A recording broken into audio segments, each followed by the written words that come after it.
Salim Maula Abu Hudzaifah, sebaik-baik pemikul Al-Quran. Pada suatu hari Rasulullah Shallallahu Alaihi Wasallam berpesan kepada para sahabatnya, ambillah olehmu Al-Quran itu dari 4 orang, yaitu Abdullah bin Mas'ud, Salim Maula Abu Hudzaifah, Ubay bin Ka'ab, dan Mu'adz bin Jabal. Dulu kita mengenal Ibnu Mas'ud, Ubay, dan Mu'adz. Maka siapa kiranya sahabat yang keempat yang dijadikan Rasul sebagai andalan dan tempat bertanya dalam mengajarkan Al-Quran? Ia adalah Salim, Maula Abu Hudzaifah. Pada mulanya ia hanyalah seorang budak belian, dan kemudian Islam memperbaiki kedudukannya hingga diambil sebagai anak angkat oleh salah seorang pemimpin Islam terkemuka yang sebelum masuk Islam juga adalah seorang bangsawan Quraisy dan salah seorang pemimpinnya. Dan tatkala Islam menghapus adat kebiasaan memungut anak angkat, Salim pun menjadi saudara, teman sejawat, serta maula, yaitu hamba yang telah dimerdekakan bagi orang yang memungutnya sebagai anak tadi, yaitu sahabat yang mulia bernama Abu Hudzaifah bin Utbah. Dan berkat karunia dan nikmat dari Allah Ta'ala, Salim mencapai kedudukan tinggi dan terhormat di kalangan muslimin yang dipersiapkan baginya oleh keutamaan jiwanya serta perangai dan ketakwaannya. Sahabat Rasul yang mulia ini disebut Salim Maula Abu Hudzaifah ialah karena dulunya ia seorang budak belian dan kemudian dibebaskan, dan ia beriman kepada Allah dan Rasulnya tanpa menunggu lama dan mengambil tempatnya di antara orang-orang Islam angkatan pertama. Mengenai Hudzaifah bin Utbah, ia adalah salah seorang yang juga lebih awal dan bersegera masuk Islam dengan meninggalkan bapaknya Utbah bin Rabi'ah menelan amarah. Dengan meninggalkan bapaknya Utbah bin Rabi'ah yang menelan amarah dan kekecewaan yang mengeruhkan ketenangan hidupnya disebabkan keislaman putranya itu. Hudzaifah adalah seorang yang terpandang di kalangan kaumnya, sementara bapaknya mempersiapkannya untuk menjadi pemimpin Quraisy. Bapak dari Hudzaifah inilah yang setelah terang-terangan masuk Islam mengambil Salim sebagai anak angkat, yakni setelah ia dibebaskannya. Hingga mulai saat itu ia dipanggilnya Salim bin Abi Hudzaifah. Dan kedua orang itu pun beribadah kepada Allah dengan hati yang tunduk dan terpusat, serta menahan penganiayaan Quraisy dan tipu muslihat mereka dengan hati yang sabar tiada terkira. Pada suatu hari turunlah ayat yang membatalkan kebiasaan mengambil anak angkat, dan setiap anak angkat pun kembali menyandang nama bapaknya yang sesungguhnya, yakni yang telah menyebabkannya lahir dan mengasuhnya. Umpamanya Zaid bin Harithah yang diambil oleh Nabi SAW sebagai anak angkat dan dikenal oleh kaum muslimin sebagai Zaid bin Muhammad SAW, kembali menyandang nama bapaknya Harithah hingga namanya menjadi Zaid bin Harithah. Tetapi Salim tidak dikenal siapa bapaknya, maka ia menghubungkan diri kepada orang yang telah membebaskannya hingga dipanggilkan Salim Maula Abu Hudzaifah.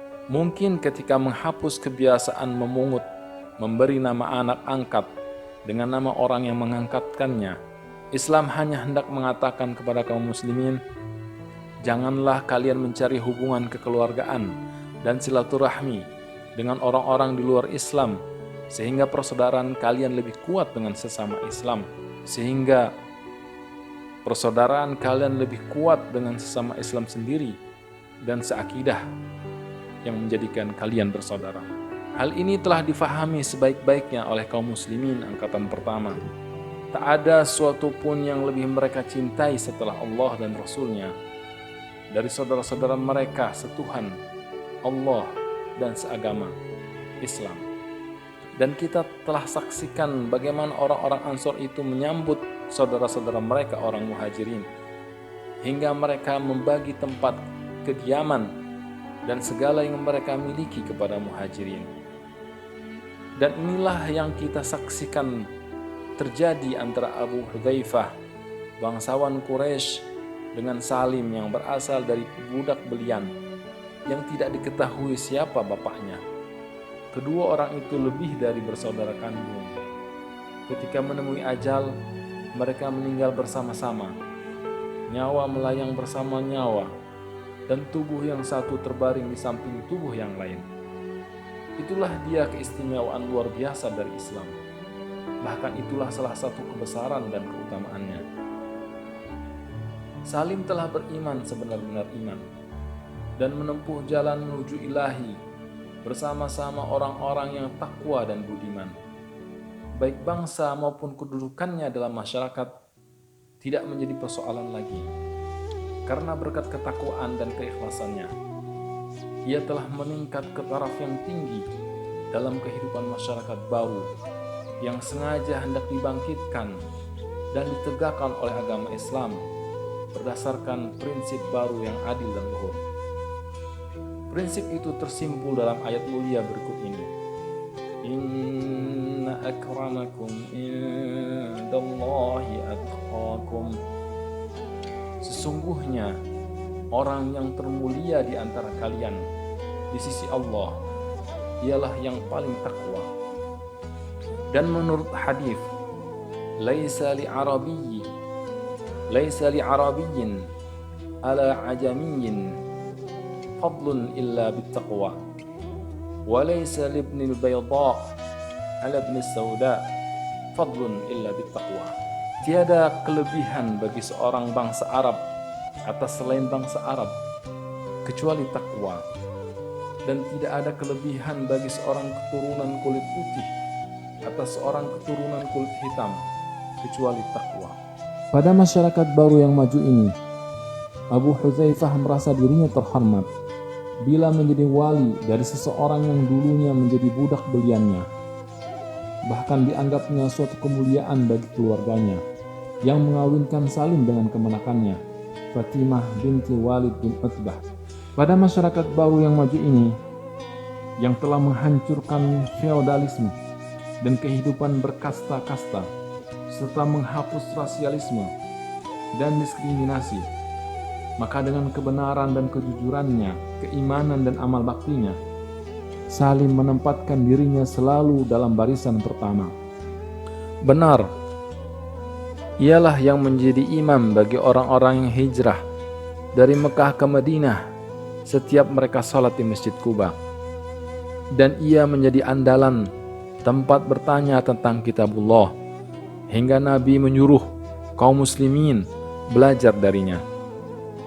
Ia banyak berbuat kebaikan dan memiliki keunggulan yang menyebabkan Rasulullah SAW berkata padanya, segala puji bagi Allah yang menjadikan dalam golonganku seseorang seperti kamu. Bahkan kawan-kawannya sesama orang beriman menyebutnya Salim, salah seorang dari kaum salihin. Riwayat hidup Salim seperti riwayat hidup Bilal, riwayat hidup 10 sahabat Nabi ahli ibadah, dan riwayat hidup para sahabat lainnya yang sebelum memasuki Islam hidup sebagai budak belian yang hina dina lagi papa. Diangkat oleh Islam dengan mendapat kesempurnaan petunjuk, sehingga ia menjadi panutan umat ke jalan yang benar, menjadi tokoh penentang kezaliman pula. Ia adalah kesatria di medan laga. Pada Salim terhimpun keutamaan-keutamaan yang terdapat dalam agama Islam. Keutamaan-keutamaan itu berkumpul pada diri dan sekitarnya, sementara keimanannya yang mendalam mengatur semua itu menjadi suatu susunan yang amat indah. Kelebihannya yang paling menonjol ialah mengemukakan apa yang dianggapnya benar secara terus terang. Ia tidak menutup mulut terhadap suatu kalimat yang seharusnya diucapkannya, dan ia tak hendak mengkhianati hidupnya dengan berdiam diri terhadap kesalahan yang menekan jiwanya. Setelah kota Mekah dibebaskan oleh kaum muslimin, Rasulullah mengirimkan beberapa rombongan ke kampung-kampung dan suku-suku Arab sekeliling Mekah, dan menyampaikan kepada penduduknya bahwa Rasulullah SAW sengaja mengirim mereka itu untuk berdakwah, bukan untuk berperang. Dan sebagai pimpinan dari salah satu pasukan ialah Khalid bin Walid. Ketika Khalid sampai di tempat yang dituju, terjadilah suatu peristiwa yang menyebabkannya terpaksa menggunakan senjata dan menumpahkan darah. Sewaktu peristiwa ini sampai kepada Nabi SAW, beliau memohon ampun kepada Tuhannya amat lama sambil berkata, "Ya Allah, aku berlepas diri kepadamu dari apa yang dilakukan oleh Khalid." Juga peristiwa tersebut tak dapat dilupakan oleh Umar. Ia pun mengambil perhatian khusus terhadap pribadi Khalid. Katanya, "Sesungguhnya pedang Khalid terlalu tajam." Dalam ekspedisi yang dipimpin oleh Khalid ini, ikut Salim Maula Abu Hudzaifah serta sahabat-sahabat lainnya. Dan demi melihat perbuatan Khalid tadi, Salim menegurnya dengan sengit dan menjelaskan kesalahan-kesalahan yang telah dilakukannya. Sementara Khalid, pahlawan besar di masa jahiliyah dan di zaman Islam itu, mula-mula diam dan mendengarkan apa yang dikemukakan temannya itu, kemudian membela dirinya. Akhirnya meningkat menjadi perdebatan yang sengit. Tapi Salim tetap berpegang pada pendiriannya dan mengemukakannya tanpa takut-takut atau bermanis mulut.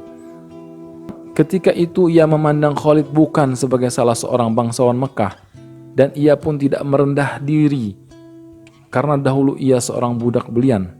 Tidak, karena Islam telah menyamakan mereka.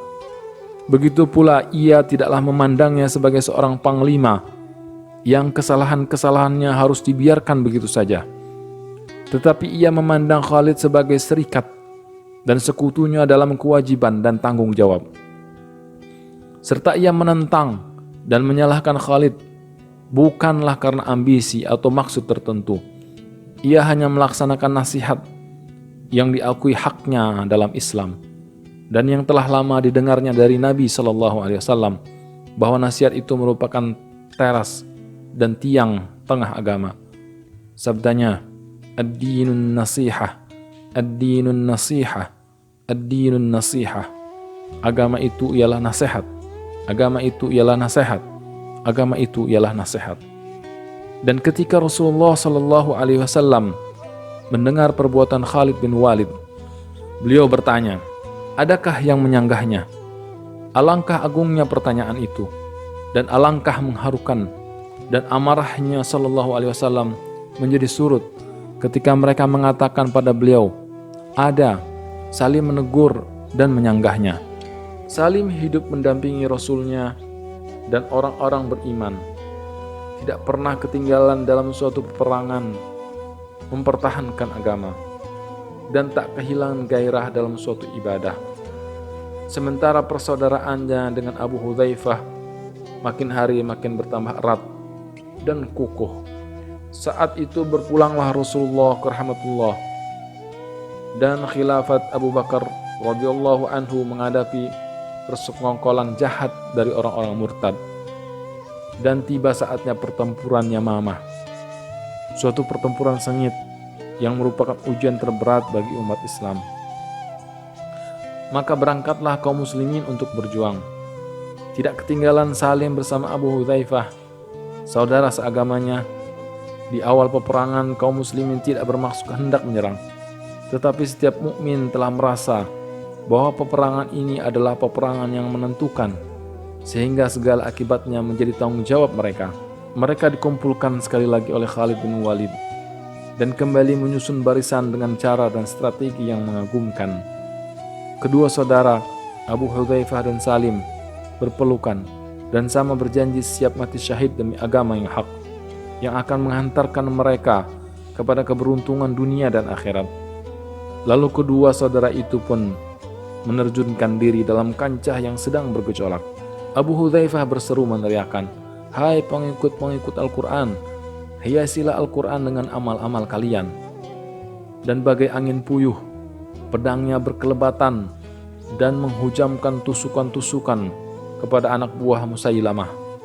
Sementara Salim berseru pula, "Amat buruk nasibku sebagai pemikul tanggung jawab Al-Quran apabila benteng kaum muslimin bobol karena kelalaianku." Tidak mungkin demikian, wahai Salim. Bahkan engkau adalah sebaik-baik pemikul Al-Quran, kata Abu Hudzaifah. Pedangnya bagai menari-nari, menebas dan menusuk pundak orang-orang murtad yang bangkit berontak hendak mengembalikan jahiliyah Quraisy dan memadamkan cahaya Islam. Tiba-tiba salah sebuah pedang orang-orang murtad itu menebas tangannya hingga putus. Tangan yang dipergunakannya untuk memanggul Panji Muhajirin. Setelah gugur pemanggulnya yang pertama ialah Zaid bin Khattab. Tatkala tangan kanannya itu buntung dan panji itu jatuh, segeralah dipungutnya dengan tangan kirinya. Lalu terus-menerus diacungkannya tinggi-tinggi sambil mengumandangkan ayat Al-Quran berikut ini. وَكَأَيٍّ مِّن نَّبِيٍّ قَاتَلَ مَعَهُ رِبِّيُّونَ كَثِيرٌ فَمَا وَهَنُوا لِمَا أَصَابَهُمْ فِي سَبِيلِ اللَّهِ وَمَا ضَعُفُوا وَمَا اسْتَكَانُوا وَاللَّهُ يُحِبُّ الصَّابِرِينَ. Betapa banyaknya nabi yang bersamanya ikut bertempur pendukung agama Allah yang tidak sedikit jumlahnya. Mereka tidak patah semangat disebabkan cobaan yang menimpa mereka dalam berjuang di jalan Allah itu. Daya juang mereka tidak melemah, apalagi menyerah kalah. Sedang Allah mengasihi orang-orang yang tabah. Wahai suatu semboyan yang maha agung, yakni semboyan yang dipilih Salim saat menghadapi ajalnya. Sekelompok orang-orang murtad mengepung dan menyerbunya, hingga pahlawan itu pun roboh. Tetapi ruhnya belum juga keluar dari tubuhnya yang suci, sampai pertempuran itu berakhir hingga terbunuhnya Musailamah, si pembohong, yang menyerang dan menyerah kalahnya tentara murtad serta menangnya tentara muslimin. Dan ketika kaum muslimin mencari-cari korban dari syuhada mereka temukan Salim dalam sakratul maut. Sempat pula ia bertanya pada mereka, "Bagaimana nasib Abu Hudzaifah?" "Ia telah menemui syahidnya," ujar mereka. "Baringkan daku di sampingnya," katanya pula. "Ini dia di sampingmu, wahai Salim.